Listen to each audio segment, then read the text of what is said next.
Bom dia a todos. Aqui é Sérgio Paulo Galindo, eu sou o presidente executivo da Brascom, Associação Brasileira de Empresas de Tecnologia da Informação e Comunicação. Agora de manhã nós temos aqui a honra de receber Marcelo Barbieri, candidato ao Senado aqui em São Paulo. Marcelo tem um currículo importante de atuação, tendo sido deputado federal por 4 legislaturas e também prefeito da cidade de Araraquara, aqui no interior de São Paulo. Marcelo, muito obrigado pela sua presença aqui conosco nessa manhã para conversar sobre tecnologia da informação e comunicação. E é importante, gente, eu já começo aqui falando que este programa faz parte de uma estratégia de comunicação da Brascom dentro da nossa trilha de comunicação Brascom Ágora, que é o plano de voto informado. Nosso compromisso com todos os nossos colaboradores, nossos não, mas do setor e toda a população ligada em tecnologia da informação e comunicação é dar informação para que todos nós possamos, como cidadãos, fazer um voto bem feito, um voto informado, um voto consciente daquilo que é importante para o setor. Só para vocês terem uma ideia, a gente já tem produzido cerca de 17 vídeos e 3 entrevistas ao vivo, todas estão disponíveis nas nossas redes sociais, são várias, além dessa ao vivo aqui que nós estamos fazendo via o Facebook, todas as redes têm esse material disponível. E eu queria iniciar, então, esse nosso bate-papo aqui, mais uma vez, saudando o candidato Marcelo Barbieri, agradecendo a presença, e perguntando o seguinte, Marcelo, como prefeito de Araraquara, Araraquara é uma cidade que tem ali um ecossistema de inovação, de tecnologia. Qual a sua visão da importância do setor para uma cidade do interior? O que isso traz de perspectivas para o cidadão, para a cidade em si? Bom, primeiro, Sérgio, queria agradecer o convite da Brascom. Fico muito feliz de estar aqui com vocês, aí, podendo conversar também com os amigos internautas que possam estar acompanhando ou que possam ver depois a gravação. Mas, como você disse, eu sou candidato ao Senado por São Paulo, e, evidentemente, que a minha experiência como prefeito, ela conta muito. Essa experiência de interação no setor de tecnologia foi uma experiência muito intensa nos meus 8 anos de mandato como prefeito. Nós tivemos lá muitas empresas que se instalaram, empresas de software, se instalaram na minha cidade, e nós incentivamos isso através de medidas fiscais locais que permitissem, dentro da legislação, incentivar esse tipo de empreendimento a nível da cidade, e tivemos muito sucesso. Hoje nós temos lá várias empresas muito fortes instaladas também, nós temos empresas que estão empregando muitas pessoas, né? E a vantagem desse tipo de empreendimento é a qualidade da mão de obra, vamos dizer assim, a qualificação, a remuneração, que é muito, muito boa, né? E, além do que, é um processo de tecnologia limpa, né? Que você tem condições de agregar para a cidade. Então, no meu caso específico, a convivência que eu tive com o setor foi muito positiva, né? E considero que, para uma cidade como a nossa, não foi só a cidade de Araraquara, acabou sendo a região. Nós somos a região central do estado de São Paulo, que é composta de Araraquara e São Carlos, como 2 cidades principais em 29 cidades, e isso trouxe uma coisa que agregou. Então, tivemos empresas que vieram da Índia, empresas que vieram da França, né, que se instalaram em Araraquara. O meu governo, a Capgemini, se instalou em Araraquara, a Infosys indiana se instalou em Araraquara, isso no período em que era prefeito. Esses 2 exemplos que são empresas bastante conhecidas no setor. As 2 são associadas da Brascom. Inclusive, eu estive na Índia com o pessoal da Infosys, fui conhecer lá o site de Bangalore, muito impressionado com o que eles têm lá, e também estive muito próximo aí a Capgemini, que é francesa, e eu tive a oportunidade também de conhecer um pouco mais sobre o trabalho que ela desenvolve ao redor do mundo, e as 2 acabaram se instalando no meu governo, lá na cidade de Araraquara, com a minha aproximação. Muito legal. 2 comentários eu queria realçar aqui, para a gente talvez até aprofundar.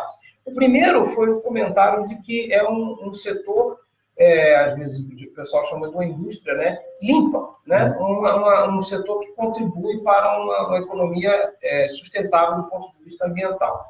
E o segundo é esse aspecto realmente do grau de remuneração do trabalhador, não é? Que ele é bem maior, pelas nossas estatísticas em termos de Brasil, é 2,4 vezes a média de salário nacional.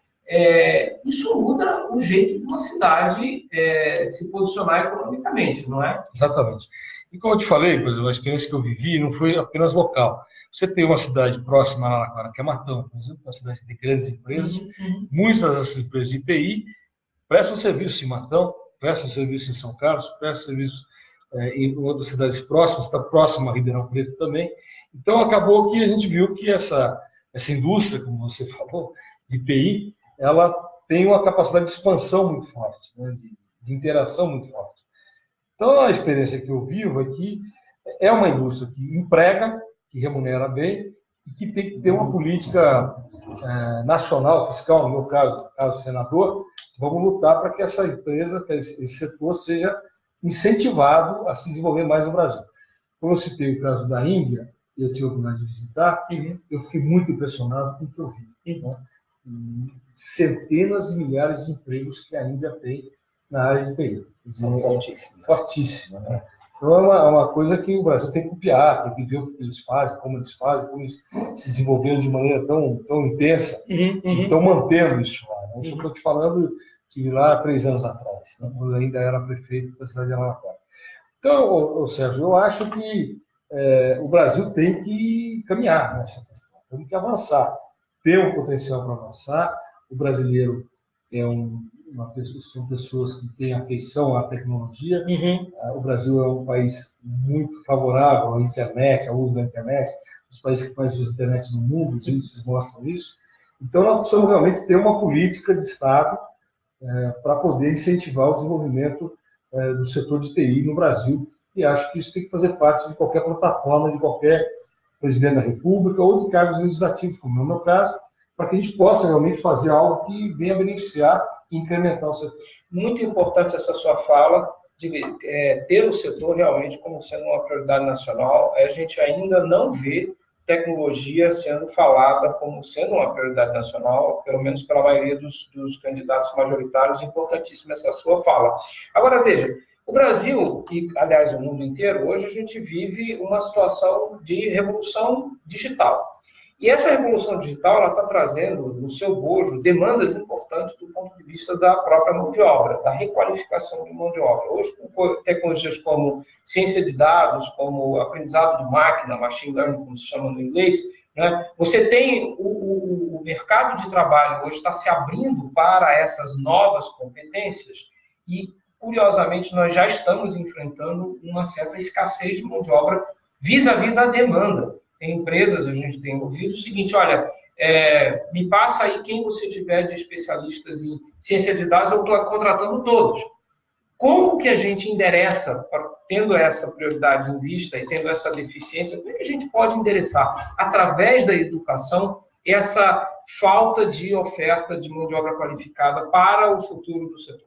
Bom, Sérgio, eu vivi a experiência também como prefeito. Eu levei a FATEC para a cidade de Araraquara, não tinha FATEC, tinha apenas uma ETEC, hoje tem a FATEC, e na discussão da implantação da FATEC, um dos temas que eu coloquei na pauta, quando nós definimos, nós doamos o terreno, o governo do Estado construiu, a FATEC está lá funcionando, inauguramos no meu governo, nós discutimos isso, cursos, a afeição que os cursos têm que ter com o mercado de trabalho. E um dos mercados que nós temos em Araraquara é o mercado de TI. Eu me lembro de citar um outro caso, eu não sei se a CAST é associada a vocês. Também. A CAST se instalou em Araraquara, quando eu entrei ela já estava instalada, aliás o Sérgio era secretário de Ciência e Desenvolvimento Econômico em Araraquara quando a CAST se instalou e ela se expandiu no meu governo, na minha administração. Eu me lembro da demanda que eles tinham por mais mão de obra. E eu cheguei a conversar com o pessoal que estava implantando a FATEC em Araraquara da necessidade da gente criar cursos voltados para esse setor, e também ETEC é ensino médio, sim, mas também deveria ter uma formação mais afinada com a nova perspectiva do mercado, desse mercado de trabalho. Isso foi bom, quer dizer, nós abrimos esse debate, eu como prefeito, junto com a própria Câmara Municipal, e a presidência da Câmara participando do meu lado, e conversamos com essas empresas, nesse caso específico, foi uma empresa que nos procurou para que nós os ajudássemos, né? O Calazans, que é o diretor-presidente da empresa, para que nós ajudássemos a que ele pudesse expandir o seu parque lá de tecnologia. Então, eu acredito que o Brasil tem que focar um pouco mais nisso até no ensino médio, público. Né? Nós temos que discutir isso no Congresso Nacional, discutir isso no governo estadual de São Paulo, no caso de São Paulo, nós estamos em São Paulo, para que essas mudanças ocorram, observando que está havendo uma grande e forte mudança no mercado de trabalho. Né? Eu vivi uma experiência que não é diretamente feita à tecnologia, mas que obrigou a ter uma outra visão. Por exemplo, você tinha na minha região 10 mil cortadores de cana. Quando foi proibida a queima da cana, de repente 10 mil pessoas foram desempregadas. Uau. Porque as máquinas que entraram para colher a cana. Para colher, né? Aí nós nos vimos diante dessa realidade. Aí nós vimos o seguinte: o pessoal não tem qualificação nenhuma. Aí nós fizemos uma parceria com o Senai na época, desenvolvemos toda uma política de voltar para a indústria da construção civil. Mas aí, quer dizer, a gente viu o seguinte: nós temos que dar treinamento, temos que dar conteúdo para que o mercado local, regional, absorva. No caso de TI especificamente, não há como a pessoa entrar nesse mercado se ela não tiver formação. Sim. Você não vai conseguir arrumar um emprego se você tiver o ensino médico básico, sem nenhuma noção de tecnologia, de processamento de dados, de linguagem de informática. Então, se nós não conseguirmos observar que há necessidade que o Estado se empenhe para que modifique o quadro, vamos dizer assim, o quadro da grade curricular, para que inclua na grade curricular a opção do aluno poder adotar a questão da tecnologia como parte do seu currículo, nós vamos estar limitados. Muito limitados. A Brascom tem essa bandeira formal já. A gente está pleiteando a introdução de cursos eletivos de linguagem de programação no ensino médio. Ótimo. Exatamente isso que você está defendendo. É isso que eu estava falando. Né?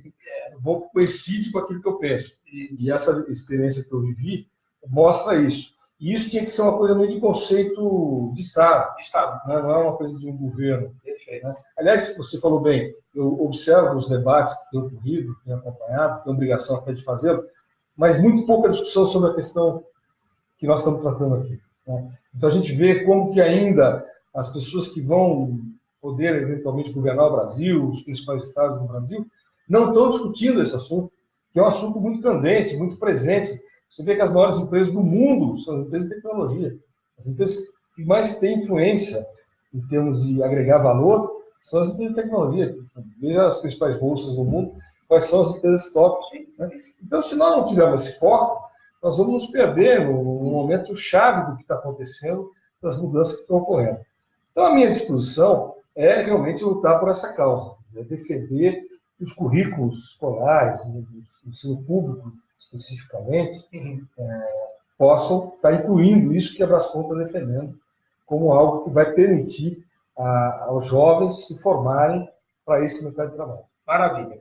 Para quem está chegando agora, nós estamos aqui entrevistando o candidato ao Senado Federal, Marcelo Barbieri, na Brascom, dentro do contexto da nossa iniciativa Voto Informado, que é uma iniciativa hoje que já conta com 17 vídeos postados nas redes sociais, de vários candidatos que têm na pauta de tecnologia da informação e comunicação a sua prioridade. O candidato foi o prefeito de Araraquara, também deputado federal durante 4 legislaturas e agora é candidato aqui ao Senado. Nós recebemos aqui uma pergunta do pessoal que está ao vivo, e eu queria fazer a pergunta e conectar já com outra pergunta. A pergunta é da Isabela, ela disse assim: como a tecnologia pode potencializar e desenvolver os municípios de São Paulo? Eu queria pegar um gancho nessa pergunta e já tocar no problema da empregabilidade à luz do instrumento tributário da desoneração da folha de pagamentos. O setor de tecnologia foi um dos que, assim, do meu conhecimento, um que demonstrou efetivamente que a política deu certo com a política pública. E olha, eu vou lhe contar uma coisa. Este ano, o setor já contratou até agosto 22 mil trabalhadores. 22 mil profissionais novos já entraram no mercado de trabalho esse ano, em que pese a redução da quantidade de trabalho no setor de serviço. Então, assim, como é que ela pode ajudar a desenvolver e como é que uma política pública como essa, que tem data para acabar, em 2020 ela se encerra, como é que uma política como essa, que ajudou o crescimento do setor, pode talvez ser mantida? Bem, Sérgio, eu estava no Palácio do Planalto, trabalhando como secretário de Relações Institucionais da Presidência da República, quando teve essa discussão. Eu me lembro bem dos números que a Brascom me trouxe, o relatório que a Brascom apresentou, tenho conhecimento dos números, e que demonstrava o quanto que essa vantagem permitiria um incremento do número de trabalhadores no setor. Então, eu estou absolutamente convencido de que essa é uma política interessante para o país, que o país acaba arrecadando mais com a empregabilidade, que você arrecada de imposto de renda, por exemplo, porque a renda, como nós já dissemos, é uma renda acima da média do mercado de trabalho nacional, você vai ter incremento, né, de consumo e de renda para o Estado na tributação direta de quem está trabalhando. Por outro lado, não há dúvida nenhuma que esse debate vai se fazer em 2020, né, passa pelo Congresso, porque isso é uma lei que tem que ser votada na Câmara e no Senado. E nós temos que estar lá para poder defender o que a gente pensa. Mas, para não fugir da pergunta da nossa... Como chama? Da Isabela. A Isabela fala como pode incrementar os municípios da tecnologia. Olha, é impressionante o que muda com a tecnologia. Como muda? Desde a parte da relação do cidadão com o seu tributo a nível municipal. O tributo são dois tributos principais dos municípios, o IPTU e o ISSQN. Quer dizer, a tecnologia que eu pude aplicar, inclusive, no meu município, transformou a forma de cobrança, o índice de elisão fiscal, de perda fiscal tributária foi muito menor, quer dizer, você tem uma queda principalmente no ISSQN com a nota fiscal eletrônica, que é uma ferramenta tecnológica, que eu implantei na minha administração. É impressionante. Vou dar um exemplo real, concreto. Quando eu entrei, em 2009, o IPTU representava 40% acima do ISSQN. E quando eu terminei meu mandato, o ISSQN passou a representar 20% acima do IPTU. Uau! Porque o IPTU é o imposto das pessoas, das casas, né, das residências. E você não pode onerar o cidadão comum com aumento. Então, e o ISSQN é um imposto sobre o serviço. Só que o que havia era uma grande sonegação, enorme sonegação. A hora que você implantou a nota fiscal eletrônica, teve muita resistência, confesso a você, teve muita resistência mesmo, nós tivemos que quebrar essa resistência, argumentando, óbvio, conversando com o setor, principalmente que faz a contabilidade, os contadores, aqueles que fazem a prática da inserção dos valores, das notas e tal. E no fim nós conseguimos mostrar, com treinamento também, com parceria, agregando aí o setor de tecnologia para nos ajudar a auxiliar o setor que presta esse tipo de serviço, principalmente contabilidade, às empresas. Mas o fato é que nós tivemos um resultado excelente, maravilhoso e quantificável. Não é teoria. O quanto que nosso município ganhou com a implantação da tecnologia da nota fiscal eletrônica.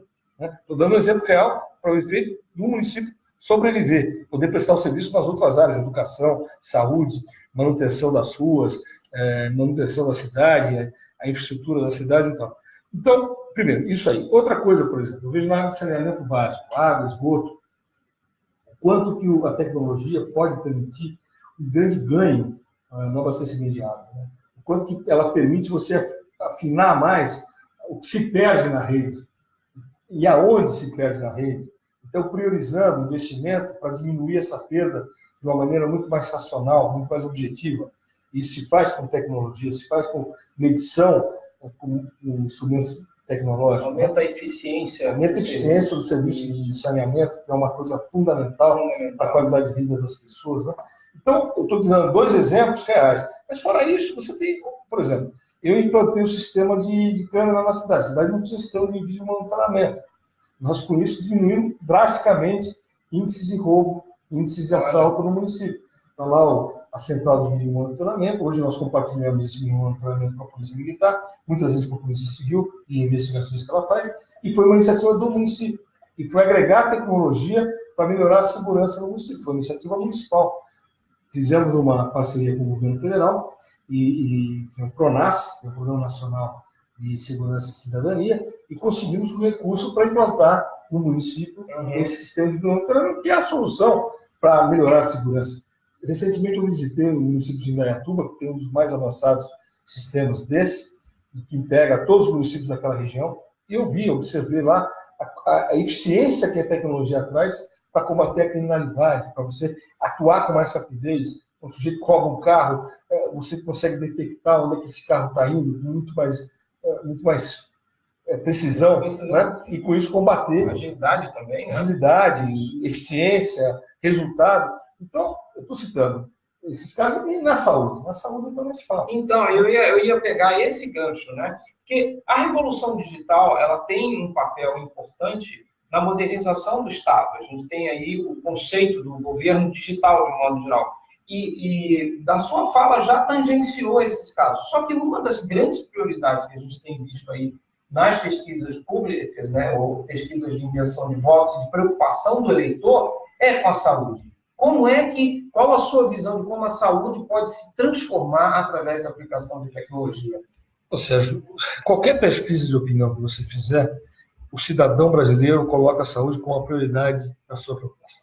Qualquer pesquisa. Eu faço pesquisa, eu estou na vida pública há 42 anos, né?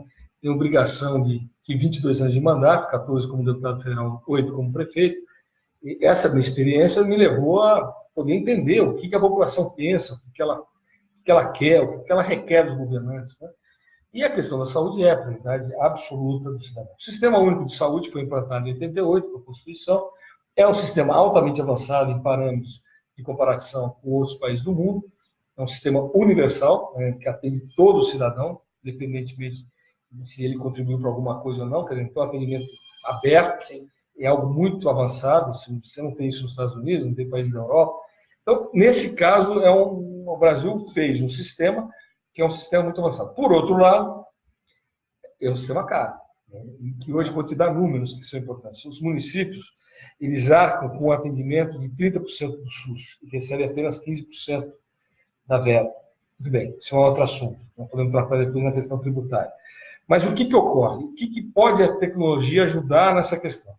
Na medida em que você cria um prontuário eletrônico, na medida em que você implanta o prontuário eletrônico no país inteiro, o cidadão vai visitar a nossa cidade ou outra cidade qualquer, não tem problema. Esse cidadão, se estiver integrado num sistema único de informação, vai saber a vida dele, né? Pega o CPF dele, algum tipo de documento que o identifique. Se tiver tudo informatizado, vai se pesquisar, vai se achar. Se ele tem algum problema crônico, se ele tem alguma doença já identificada, isso tudo facilita o diagnóstico, a rapidez da decisão a ser tomada. Por outro lado, também, a tecnologia permite que o cidadão, esteja lá no meu distrito, tem um distrito na região de Araraquara, na cidade de Araraquara, se chama Bueno de Andrade, fica a 12 quilômetros da cidade.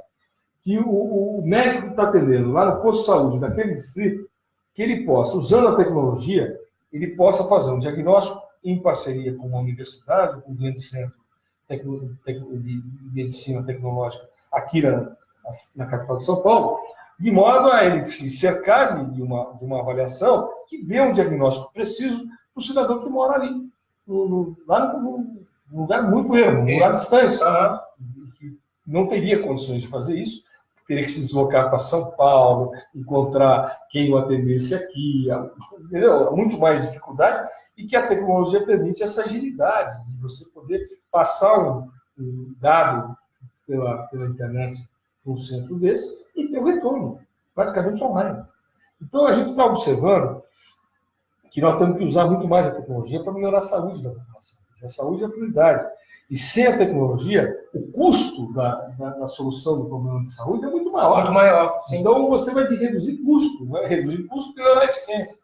Se você souber usar, para isso, evidentemente, você tem que ter a banda larga no país inteiro. Tem aí o satélite hoje da banda larga, que tem que ser, estava com impasse lá no Supremo Tribunal Federal. Eu acompanhei esse debate, e na medida que você implanta o satélite no Brasil, que já existe, e consegue colocar banda larga com alta potência em todo o território nacional, inclusive no interior do norte, da Amazônia, em lugares que não têm realmente condições de se acessar com facilidade, você vai usar esse instrumento para melhorar a vida do cidadão, para definir uma situação de uma doença que às vezes você não sabe qual é, porque ninguém sabe tudo, né? Mas surgem doenças, a gente sabe, autoimunes, que são pouco conhecidas, são casos raros, e que se você não tem essa condição na tecnologia de dar um intercâmbio sobre aquilo, você não vai ter o diagnóstico. Você não vai ter o especialista daquele assunto ajudando o médico lá do interior para o benefício do cidadão. Isso é impossível. Também isso é um desperdício de recurso. Se você já tem o conhecimento, se esse conhecimento já existe, precisa ter as pessoas que conhecem a situação, para elas compartilhar através da internet, através da tecnologia. Nós estamos caminhando aqui para o encerramento do nosso programa, mas eu queria, antes disso, tocar ainda num assunto importante, avisando aqui aos nossos espectadores que esse é um programa dentro da trilha Brascom Ágora, que é uma trilha, viu, Marcelo, que discute políticas públicas. É uma trilha de conteúdo dentro da internet que discute políticas públicas. E dentro do Brascom Ágora, voto informado. É isso que a gente está fazendo, trazendo para vocês aqui a visão de candidatos ao parlamento, seja ao Senado ou à Câmara dos Deputados. Hoje estamos aqui com o Marcelo Barbieri, candidato ao Senado pelo Estado de São Paulo. Eu queria tocar num assunto. Você falou sobre o prontuário eletrônico, né, que permite ao médico saber toda a vida do cidadão. Uma das características da revolução digital é que ela é intensiva em dados, altamente intensiva em dados. Todas as aplicações estão se transformando em aplicações que coletam dados. Os celulares coletam dados, as aplicações, os Waze da vida e tal, tudo está sendo coletado para ser usado. E há usos muito poderosos dessas informações coletadas, como é o caso desse exemplo, que é o uso na saúde.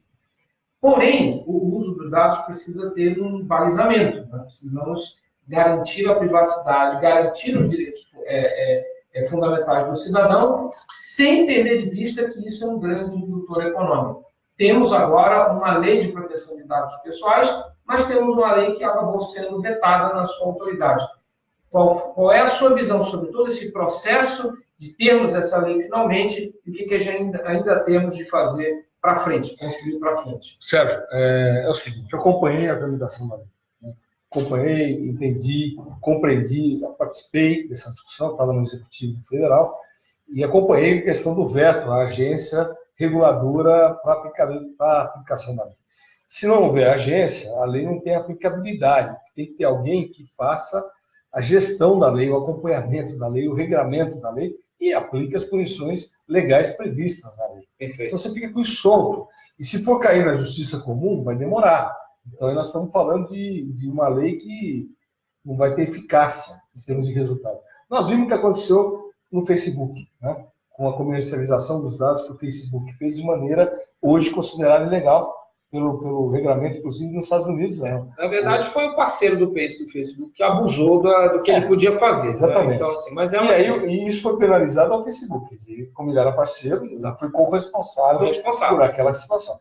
Então, o que ocorre? Nós temos que ter agência, na minha opinião. Eu estou convencido disso. Cheguei a conversar com o próprio presidente da República a respeito, ele entendeu que ele não, a parte jurídica da presidência exterior, não poderia ser iniciativa do legislativo essa autoridade, porque ela implica eventualmente algum tipo de despesa pública pela Constituição, ela tem que ser obrigatoriamente de iniciativa do Poder Executivo, então ficou de se fazer a tal da medida provisória, para criar a figura da agência. Eu, sendo senador, estando no Senado, vou lutar, vou defender a criação da agência. Vou buscar isso porque eu sei, tenho compreensão de que esse é o caminho para você poder acompanhar a aplicação da lei.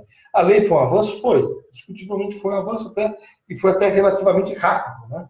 Você teve a lei lá da Câmara, se não me engano, foi o Orlando Silva que foi o relator. Correto. Tinha a lei no Senado, lá, que era Ricardo Ferraz. O Ricardo Ferraz entendeu que também poderia compor com a da Câmara, que andou mais rápido, e acabou se aprovando a lei que veio da Câmara, o Senado acabou aprovando também. Então, hoje nós temos, pelo menos, alguma coisa em marco regulatório, mas está insuficiente. Sim, na minha compreensão, está insuficiente. Então, meu compromisso é realmente lutar, estando no Senado da República, para poder fazer com que essa regulamentação se faça. Muito bem, tenho aqui um comentário também que veio da internet, do José Paulo Boff. Ele diz: uma coisa é a tecnologia em grandes centros, mas em locais ermos temos um problema ainda do simples acesso, que é o problema da capilarização. Esse assunto, Zé Paulo, já foi comentado, mas quer aprofundar um pouco mais? O que o Zé Paulo está falando é o que eu falei sobre a questão do satélite. Isso. Você precisa ter o satélite, como já tem, satélite geoestacionário, que fica sobre todo o território nacional. Esse satélite foi lançado no ano passado, né? Hoje ele já está em funcionamento. Teve uma demanda judicial no Supremo, de quem é questão de comercialização da antena. Sim. E isso deu uma demanda que acabou se suspendendo e parece que agora está caminhando para a solução. Não há dúvida nenhuma que eu, quando fui prefeito, em 2009, eu implantei a internet para todos através de rádio.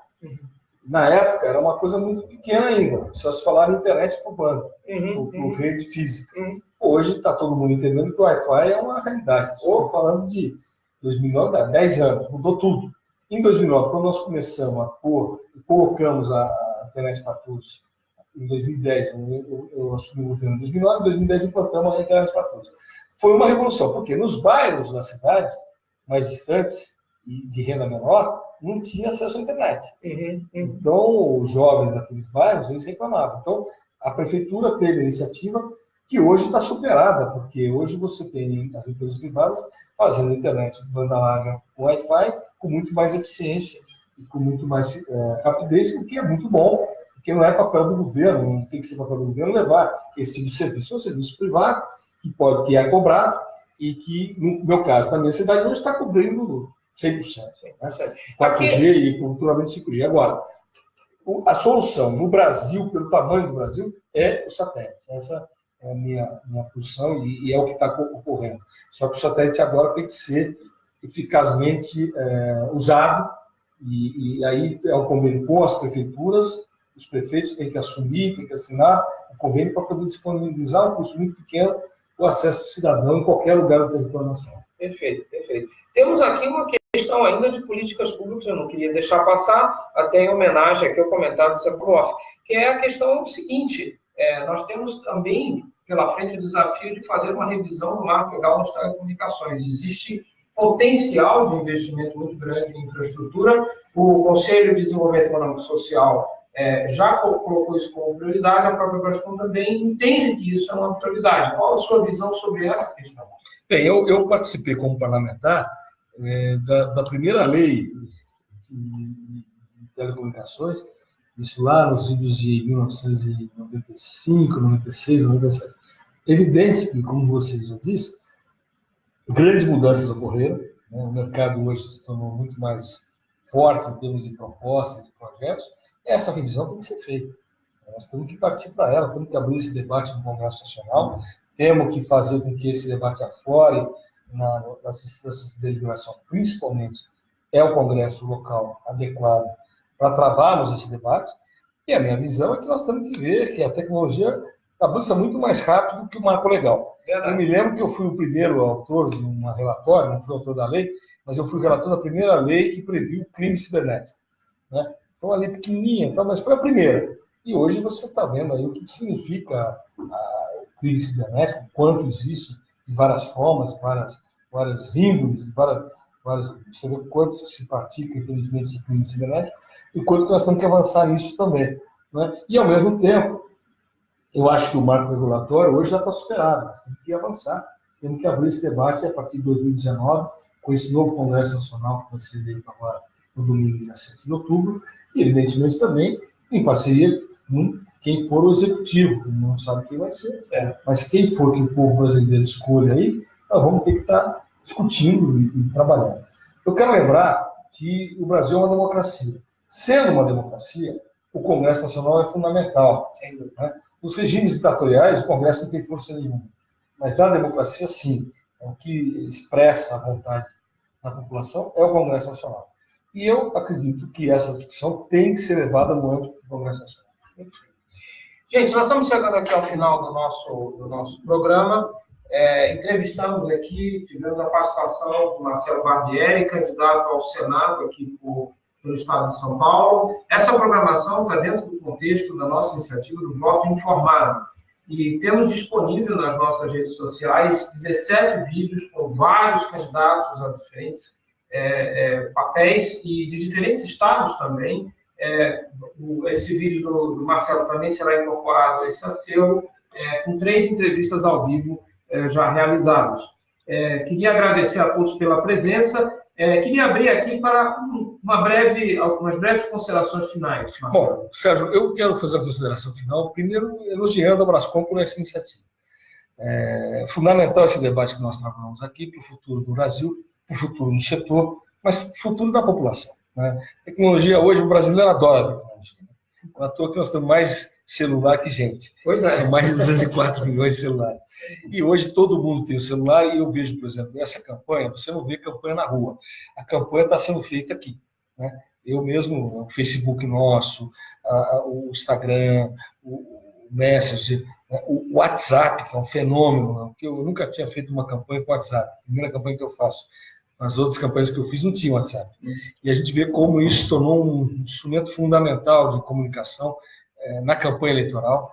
E eu acho que é um setor que tem que realmente ter essa abertura que vocês estão tendo, de chamar candidatos que queiram falar sobre esse assunto. Também não é qualquer candidato que vem aqui falar. Vou te falar a verdade, se você pegar meus colegas candidatos, seria até bom que todos viessem. Mas eu tenho certeza que não virão, até porque tem muitos que nem sabem muito bem o que é o setor, o que ele representa, o que ele significa. Não é o meu caso.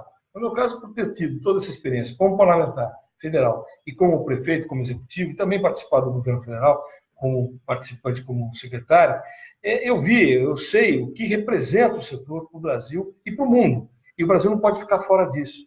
Então, eu acredito que esse debate está sendo muito pequeno diante da importância que ele tem para o nosso desenvolvimento nacional. Eu lamento isso, mas, por outro lado, elogio a iniciativa da Brascom de estar fazendo isso. Porque tem que fazer, esse papel alguém tem que estar fazendo. Vocês estão fazendo. Então, eu queria registrar isso, dizer que, como candidato, eu fico muito feliz de ter podido, dentro da agenda maluca que a gente tem, de ter podido vir aqui participar com vocês desse assunto, até porque eu acho que nós teríamos que dar uma certa atenção especial ao setor de tecnologia para o nosso desenvolvimento. E eu pretendo, caso eleito senador, colocar isso na minha agenda como algo prioritário na minha atuação parlamentar, como senador, para poder estar realmente levando essa discussão no âmbito federal, no âmbito do Congresso Nacional, porque o Brasil depende muito disso para melhorar a qualidade de vida da nossa população.